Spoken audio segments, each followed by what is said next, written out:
સ્વામિનારાયણ. હવે આજે આપણે બીજી અલગ મેથડના દાખલા કરવા જઈ રહ્યા છે કે જેમાં આ ચલનો ઘાત ચલ છે ને આ અચળનો ઘાત ચલ છે.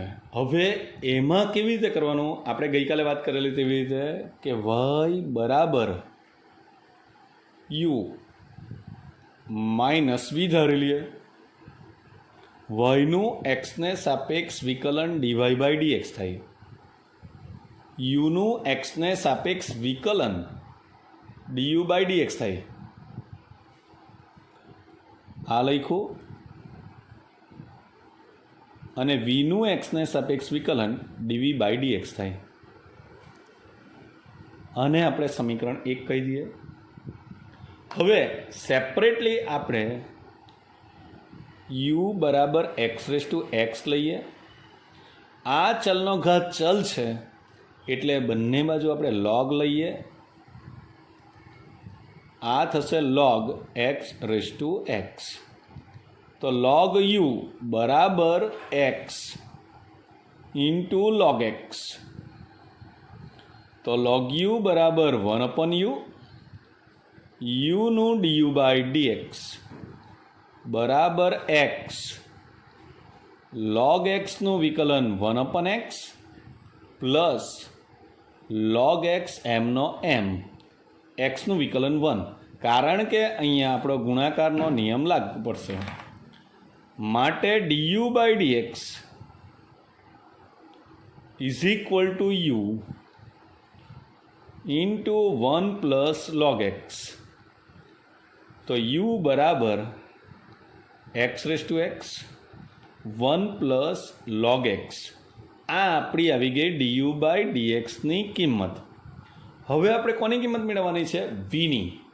તો વીની કિંમત લઈને પછી આપણે ડીવી બાય ડીએક્સમાં મૂકી દેવાની છે. હવે આ એક વસ્તુ થઈ ગયું. આ વી બરાબર 2 raise to sine x. 2 raise to sine x એટલે આ શું થઈ જાય? અચળનો ઘાત ચલ. અચળનો ઘાત ચલ હોય તો આપણે લોગ લેવા પડતો નથી. તો અહીંયા કોનું સૂત્ર લાગશે? એ રેસ ટુ એક્સનું. એ રેસ ટુ એક્સનું થાય e raise to x log e to the base e. અચળનો ઘાત ચલ હોય તો આ સૂત્ર લાગે. એટલે ડીવી બાય ડીએક્સ બરાબર એ રેસ ટુ એક્સ એટલે 2 રેસ ટુ સાઇન એક્સ. સૂત્ર જ આવું છે. હા, log 2 ટુ ધ બેઝ ઈ. અહીંયા એક્સની જગ્યાએ સાઇન એક્સ છે એટલે સાઇન એક્સનું વિકલન કોસ એક્સ થાય. તો આને કહેવાશે 2 raise to sine x into cos x into log 2 to the base e. આને કહેવાય ડીવી બાય ડીએક્સ. આ 3 અને 2 અને 3 ની કિંમત આપણે એકમાં મૂકી દઈએ તો 1, 2 અને 3 પરથી ડીવાય બાય ડીએક્સ બરાબર આ ડીયુ બાય ડીએક્સ છે ને તેની જગ્યાએ આપણે ડીયુ બાય ડીએક્સની કિંમત મૂકી દેવાની. એટલે x raise to x 1 plus log x minus d v by ડીએક્સની કિંમત શું થશે? 2 raise to sine x into cos x into log 2 to the base e. આ આપણો ફાઇનલ જવાબ આવશે. ફરીથી પાછું ચલનો ઘાત ચલ, ચલનો ઘાત ચલ વચ્ચે સરવાળો એટલે ડાયરેક્ટલી લોગ લેવાતો નથી. એટલે આપણે y બરાબર u પ્લસ વી ધારી લઈએ. yનું વિકલન ડીવાય બાય ડીએક્સ બરાબર ડીયુ બાય ડીએક્સ વત્તા ડીવી બાય ડીએક્સ થશે. આને કહી દઈએ સમીકરણ નંબર 1. હવે u બરાબર લોગ એક્સ આખાનો ઘાત એક્સ. આપણે ગઈકાલે વાત કરેલી કે log x to the base e નો ઘાત ધારો કે n હોય. એક્સનો ઘાત n હોય ને તો એ આગળ આવશે તો n log x to the base e લખાય. આ તો આખાનો ઘાત છે એટલે આ આગળ આવશે નહીં. એટલે આપણે ફરીથી લોગ લેવા પડે. તો આ log u બરાબર log of log x to the base to raise to x. તો આ જે તમે જુઓ છો log x તેનો ઘાત છે એટલે એ આગળ આવશે. એટલે એમાં થઈ જવાનું log u બરાબર x into log of log x. log x નો log જોવાનો છે એટલે અહીંયા પાછું વિધેયમાં ગુણાકારનો નિયમ લાગુ પડશે. તો log u માં 1/u du by dx is equal two x log of log x. એટલે આને ધારેલું કહેવાય એટલે 1/log x થઈ ગયું ને ધારેલું છે તેનું વિકલન 1/x plus log of log x ને xનું વિકલન 1 થાય. હવે આ x અને આ x નીકળી ગયો તો du by dx બરાબર u કાઉન્સમાં 1/log x plus log of log x થાય. હવે du by dx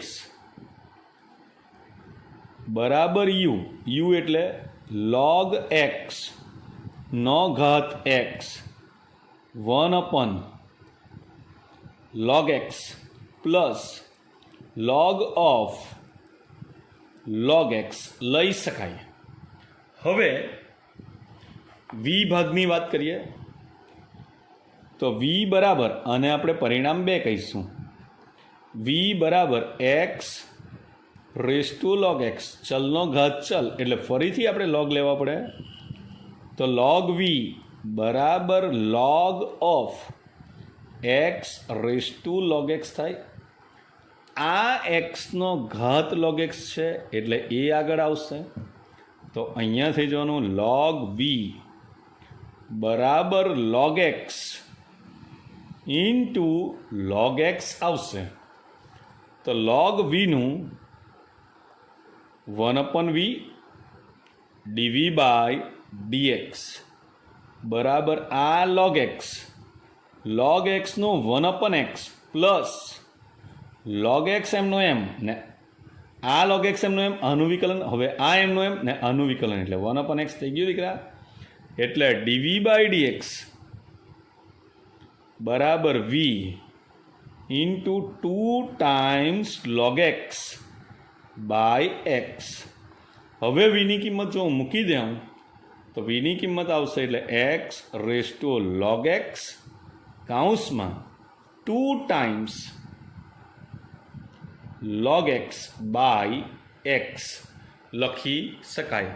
હવે આ જે du by dx છે ને આ dv by dx છે એની કિંમત જો આપણે ઉપરના ભાગમાં મૂકી દઈએ તો dy by dx બરાબર તો 1, 2 અને 3 પરથી dy by dx બરાબર du by dx plus dv by dx. એમાં આપણે du by dx ની કિંમત મૂકવાની છે જે આપણે આવેલી છે log x નો ઘાત x into 1/log x plus log of log x થાય વત્તા dv by dx ની કિંમત આપણે મૂકવાની થાય તો તે થશે x raise to log x કાઉન્સમાં 2 log x બાય x. આવી રીતે આપણો 7મો દાખલો પૂર્ણ થાય છે. હવે 8મો દાખલો કે જેમાં આ ચલનો ઘાત ચલ છે પણ બાકીનું ચલ નથી તેમ છતાં સરવાળામાં હોવાને કારણે આપણે u પ્લસ v એટલે કે dy by dx બરાબર du by dx plus dv by dx થશે. હવે u બરાબર sin x નો ઘાત x બંને બાજુ log લઈએ તો log u બરાબર log ઓફ sin x નો ઘાત x, તો log u બરાબર x into log of sin x થયું. તો હવે log u નું વિકલન થશે 1/u du by dx બરાબર x into log of sin x, એટલે 1/, sin x ને sin x નું વિકલન cos x plus log of sin x એમનું એમ ને x નું વિકલન 1. અહીં આપણે આ બે વિધેય વચ્ચે ગુણાકારનો નિયમ લીધો છે, માટે du બાય dx બરાબર u કૌંસમાં આ u અહીંયા ગુણાઈને આવે એટલે x cot x plus log sin x. હવે આપણે vની વાત કરવાની છે. હવે v બરાબર સાઇન ઇનવર્સ રૂટ એક્સ. તો આપણને ખબર કે d by d x of sine inverse x એટલે 1/વર્ગમૂળમાં 1 માઇનસ એક્સ સ્ક્વેર થાય. તો d v by d x sine inverse એક્સનું 1/√1 માઇનસ તમારો જે છે ચલ તેનો વર્ગ ને તેનું વિકલન એટલે રૂટ એક્સનું વિકલન 2√x થાય. માટે ડીવી બાય ડીએક્સ બરાબર 1/1 માઇનસ એક્સ ઇન્ટુ 1/2√x. માટે ડીવી બાય ડીએક્સ બરાબર 1/2, આ પણ વર્ગમૂળમાં ને આ પણ વર્ગમૂળમાં એટલે ગુણાકાર થાય એટલે x માઇનસ એક્સ સ્ક્વેર. એવી રીતે આ ત્રીજું સમીકરણ મળે છે. 1, 2 અને આપણને ખબર છે કે ડીવાય બાય ડીએક્સ બરાબર d u by d x plus d v by d x. આમાં 2 અને 3ની કિંમત મૂકીએ તો ડીયુ બાય ડીએક્સ ની કિંમત આપણી કેટલી આવેલી? Sine x raise to x કૌંસમાં x cot x plus log sine x. અને ડીવી બાય ડીએક્સની કિંમત કેટલી આવી? 1/2√x. તો 1/2√x માઇનસ એક્સ સ્ક્વેર બરાબર ડીવાય બાય ડીએક્સ, જે આપણો જવાબ આવે છે.